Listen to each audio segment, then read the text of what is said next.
It's been a busy time over the last few weeks, and I've got to be honest and say that other than ordering some parts, I've really not given the budget bike quite the attention it deserves.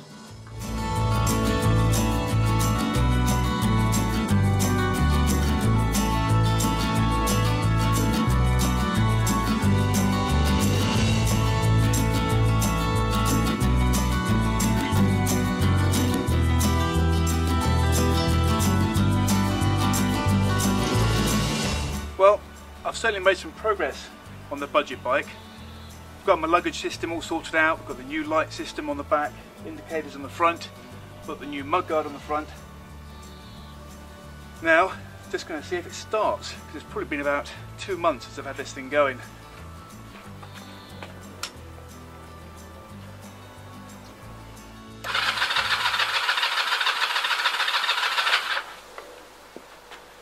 At least it's turning over.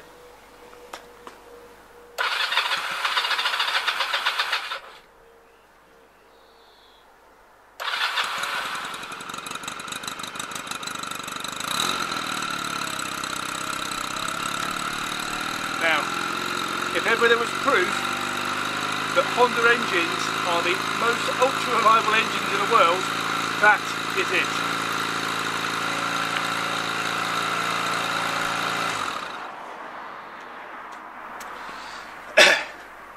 Unfortunately, this bike isn't MOT'd at the moment.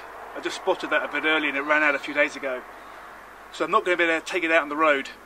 However, I am going to have a bit of a play around with some of the kit. In many respects, I've had a lot more success getting the kit for the budget adventure bike sorted out than the bike itself, or maybe I've just been trying a bit harder. But I mean, I've paid £8 for a sleeping bag, I've paid only about, well, in fact it was £34 for the crash helmet. I paid about 30 quid for a waterproof bivvy bag, because my plan is that a combination of the waterproof bivvy bag along with my homemade hammock and my homemade bivvy, combination of those three things, and my sleeping bag, and I've got a roll mat that I got for about a tenner as well. Combination of all those things will keep me nice and warm and dry. Even my gloves I only paid a few quid for, and jacket I got for about, I think it was 12 or 13 pounds, and an old waterproof.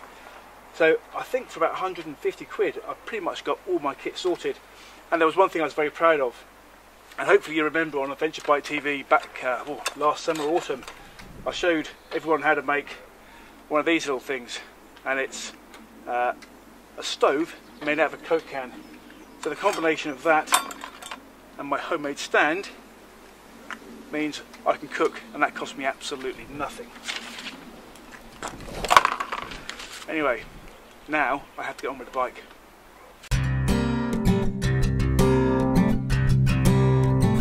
So the sun's gone down,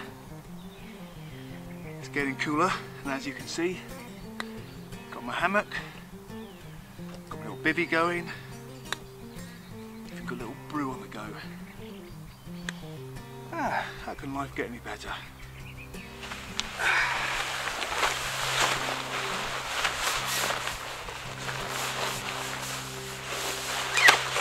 Well, I'll tell you what, this homemade £9 hammock just doesn't cease to amaze me by how comfortable it is. And you know what? I'm really rather looking forward to spending the night here. Good night.